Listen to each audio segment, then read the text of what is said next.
কুলতলিতে সুড়ঙ্গের বিষয়টি সামনে আসার পর একেবারে তোলপাড় রাজ্য। আর কুলতলির এই সুড়ঙ্গের যে মাস্টার মাইন্ড সাদ্দাম, এখনো পর্যন্ত সে পলাতক, কিন্তু গ্রেপ্তার করা হয়েছে সাদ্দামের এক ঘনিষ্ঠকে, আফতাব সর্দার। কুলতলিতে ব্যাপক ধরপাকড় পুলিশের, আর সেখানে এই পালাতে গিয়ে গ্রেপ্তার সাদ্দাম ঘনিষ্ঠ আফতাব সর্দার। পুলিশে 6 লাভ। কুলতলির পয়তারহাট এলাকা, এখানেই পুলিশের অভিযান চলে, আর এখানেই পালাতে গিয়ে গ্রেপ্তার হয়েছেন সাদ্দাম ঘনিষ্ঠ আফতাব সর্দার। তথাগত চক্রবর্তী আমাদের প্রতিনিধি রয়েছেন আমাদের সঙ্গে। তথাগত, আফতাব সর্দার যোগাযোগ বিচ্ছিন্ন হয়ে গিয়েছে, কথা বলবো তথাগতর সঙ্গে। তার আগে আপনাদের আরো একবার জানাবো, এই সুড়ঙ্গের বিষয়টি সামনে আসার পর থেকে তীব্র উত্তেজনা এই মুহূর্তে কুলতলির পয়তারহাট এলাকায়। সেখানে পুলিশে 6 লাভ, পুলিশের ব্যাপক ধরপাকড়। সাদ্দাম কোথায়? সাদ্দামের ভাই দুজনের কোনো খোঁজ মিলছে না এখনো পর্যন্ত। এই সুড়ঙ্গ পথেই কি পলাতক সাদ্দাম? বাড়ির খাটের নিচে সুড়ঙ্গ, আর সেই সুড়ঙ্গ পৌঁছেছে নিকটবর্তী খাল। সেই খাল থেকেই সরাসরি যাওয়া যায় মাতলা নদীতে। সুড়ঙ্গ কাণ্ডে তোলপাড় রাজ্য, আর এমন পরিস্থিতিতেই পুলিশের ধরপাকড় কুলতলি এলাকায়। সেখান থেকে একজনকে গ্রেপ্তার করা হয়েছে। আরো একবার জানাবো আপনাদের, সাদ্দাম ঘনিষ্ঠ এই ব্যক্তি আফতাব সর্দার তার নাম। তথাগত চক্রবর্তী আমাদের প্রতিনিধি রয়েছেন আমাদের সঙ্গে। তথাগত, এই আফতাব সর্দার, তাকে কিভাবে গ্রেপ্তার করা হলো এবং সাদ্দামের সঙ্গে তার যোগ কিভাবে, কি বলছে পুলিশ?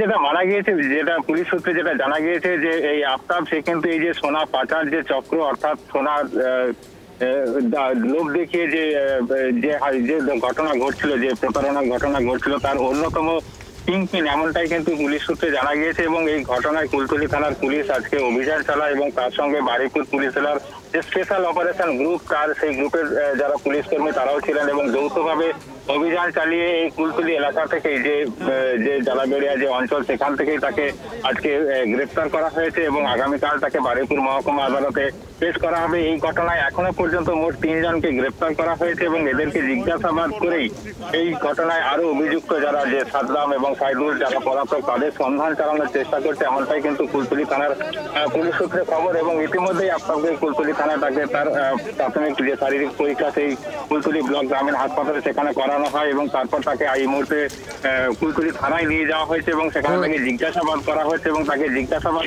করে এই চক্র সম্পর্কে আরো বিস্তারিত তথ্য জানার চেষ্টা করছে পুলিশ, এমনটাই কিন্তু পুলিশ সূত্রে জানা গিয়েছে। তথাগত, পুলিশ কি কুলতলিতে এখনো রয়েছে? এই পয়তারহাট এলাকায় এখনো কি পুলিশের তল্লাশি চলছে এই মুহূর্তে? না, এই মুহূর্তে তল্লাশি অভিযান চলছে না, তবে পয়তারহাট এলাকায় কিছুক্ষণ আগে পর্যন্ত পুলিশ অভিযান চালায়, এবং পুলিশ অভিযান চালিয়ে নির্দিষ্ট সূত্র মারফত ওই পয়তারহাট এলাকা থেকেই আফতাবকে গ্রেপ্তার করে, এবং তাকে গ্রেপ্তার করে প্রথমে হচ্ছে কুলতলি ব্লক হাসপাতাল, সেখানে নিয়ে যাওয়া হয়, সেখানে তার প্রাথমিক চিকিৎসা করানো হয়, এবং তারপর তাকে কুলতলি থানায় নিয়ে যাওয়া হয়েছে, এবং তাকে জিজ্ঞাসাবাদ করা হয়েছে। এবং এই ঘটনার সঙ্গে আপনাদের ঘনিষ্ঠ যোগ রয়েছে, এবং সেই ঘটনার অন্যতম কিংপিন এমনটাই কিন্তু জানতে পেরেছে পুলিশ, এবং তাকে জিজ্ঞাসাবাদ করে এই ঘটনায় এই এলাকার আরো কারা কারা জড়িত সেই বিষয়ে অনেক তথ্য পাওয়া যাবে, এমনটাই মনে করছে কুলতলি থানার পুলিশ, এবং সেই কারণেই তাকে জিজ্ঞাসাবাদ করা হচ্ছে বলে কুলতলি থানার পুলিশ সূত্রে জানা গিয়েছে। শুভদীপ, তথাগত নজর রাখো পুলিশের তদন্তের দিকে। এই আফতাব সর্দারকে গ্রেপ্তার করা হয়েছে, যদি এখনো পর্যন্ত নিখোঁজ সাদ্দাম কোথায়, এটাই সব থেকে বড় প্রশ্ন। নকল সোনার মূর্তি গড়ে একের পর এক ব্যক্তিকে প্রতারণা করা হতো দীর্ঘদিন ধরে, আর এই কুলতলির পয়তারহাট এলাকা থেকেই যার মূল চাই ছিল এই সাদ্দাম, এমনটাই এখনো পর্যন্ত তদন্তে উঠে আসছে। আর সেই ঘর, সাদ্দামের ঘরেই সুড়ঙ্গ, পুলিশ গেলেই সংকেতে সতর্কতা, পুলিশকে গুলি করেই পলাতক চাই সাদ্দাম। আর এই সাদ্দামের বাড়িতে, তার ঘরে ঘাটের তলায় মিলেছে সুড়ঙ্গের হদিস, যে সুড়ঙ্গ মিশেছে নদীতে। পুলিশ জানতো না, স্থানীয় পুলিশ জানতেন না, স্থানীয় নেতারাও। সব মিলিয়ে এই সুড়ঙ্গ সামনে আসার পর তীব্র চাঞ্চল্য কুলতলির এই পয়তারহাট এলাকায়।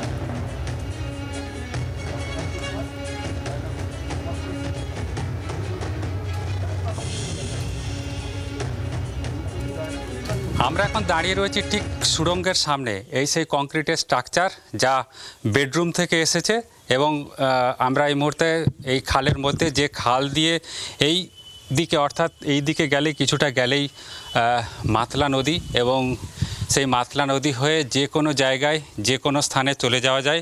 পুলিশ প্রাথমিকভাবে মনে করছে যে কোনোভাবে এই রাস্তা ধরে মাতলা নদী হয়ে হয়তো কোনো দিকে চলে গিয়েছে সাদ্দাম। এই মুহূর্তে আমরা চলুন একটু সুড়ঙ্গের ভিতরটা গিয়ে দেখে আসি, আসুন।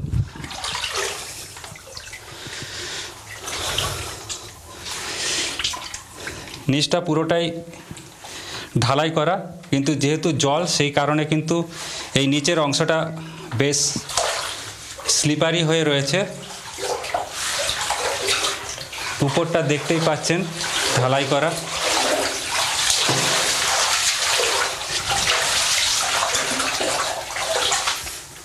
এই সেই জানলা, যে জানলা দিয়ে অনায়াসে আসা যায়, এবং দেখতেই পাচ্ছেন যে বেডরুম, এই যে ফাঁকা অংশটা এর উপরেই ঠিক খাট ছিল, এবং সেই খাট কালকে পুলিশ তুলে এই সুড়ঙ্গের সন্ধান পায়। এবং এই সুড়ঙ্গ দিয়েই সাদ্দাম এবং তার দাদা পালিয়েছে এমনটাই প্রাথমিকভাবে মনে করছে কুলতলি থানার পুলিশ। এবং এখনও এই যে সুড়ঙ্গ, সেই সুড়ঙ্গের যে গেট, সেই গেটে এখনো পর্যন্ত তালা লাগানো রয়েছে। সাদ্দাম এবং শহীদুলের সন্ধানে তল্লাশি চালাচ্ছে কুলতলি থানার পুলিশ। বিভিন্ন জায়গায় বিভিন্নভাবে তল্লাশি অভিযান চালানো হচ্ছে, যদিও এখনো পর্যন্ত এই ঘটনায় তাদের কোনো সন্ধান কুলতলি থানার পুলিশ পায়নি।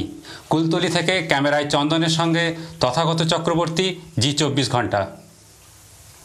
দেখলেন সেই সুড়ঙ্গের ছবি। সাদ্দামের ঘরে খাটের নিচ থেকে সেই সুড়ঙ্গ পৌঁছে গিয়েছে স্থানীয় খালে, আর যেই খাল গিয়ে মিশেছে নদীতে। কিন্তু কেন এই সুড়ঙ্গের বিষয়ে সামনে আসতেই তোলপাড় পড়ে গিয়েছে গোটা রাজ্য জুড়ে। রাজ্য পুলিশের ডিজি রাজীব কুমার কি বলছেন এ বিষয়ে শোনাবো আপনাদের। একটা সুড়ঙ্গ ডেফিনেটলি পাওয়া গেছে, ওটাকে আমরা দেখছি কি জন্য। Let's not sensationalise it, also let's not ছোট করেও দেখার দরকার নেই। আমরা এটাকে ঠিকভাবে কি জিনিসটা হচ্ছিল, we will find this out.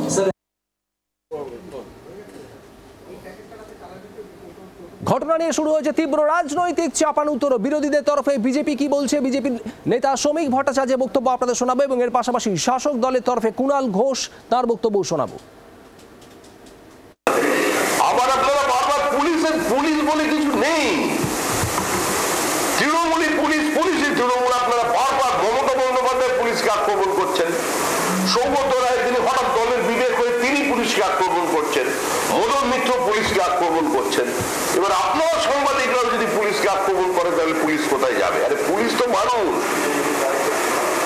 At the end of the day তাকে সংসার চালাতে হবে, তার পরিবারের নিরাপত্তা আছে। আর পুলিশ কেনই ঝামেলার মধ্যে যাবে? 75-25-এর যে সুন্দর বিষয়ে ভাগ আছে, তার মধ্যে তো পুলিশ আছে। আপনারা তো একবার আমলাদের কথা বলছেন না।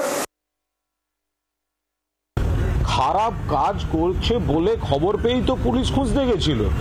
পুলিশ দক্ষতার সঙ্গে খবর পেয়েছে বলেই তো পুলিশ গেছিল। ব্যাপারটা তো এরম নয় যে বাকিরা ধরে এনে দিয়েছে, সংবাদ মাধ্যম সুড়ঙ্গে ঢুকে গেছে তারপর পুলিশ গেছে।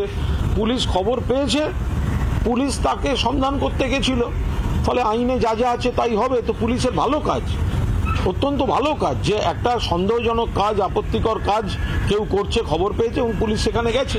খবর যখন পাবে তখনও যদি পুলিশ যায়, তখনও বলা হবে তার আগের দিন যায়নি কেন। বাংলার আওয়াজ, বাঙালির আবেগ, জি24 ঘন্টা।